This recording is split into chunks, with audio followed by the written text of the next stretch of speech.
Well, the state legislature's Health and Human Services Committee yesterday voting to confirm Sarah Gagne-Holmes as the next commissioner of DHHS. Gagne-Holmes was the assistant commissioner of DHHS under Commissioner Jean Lambrou and has been the acting commissioner of the largest state agency since Lambrou stepped down in May. Yesterday, the Health and Human Services Committee heard public testimony on her confirmation.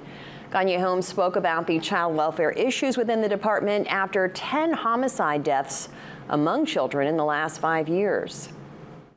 When the GOC committee and OPEGA reviewed those recent child death cases, we want to hold the perpetrators, which in those cases were the parents who committed the abuse and neglect on children.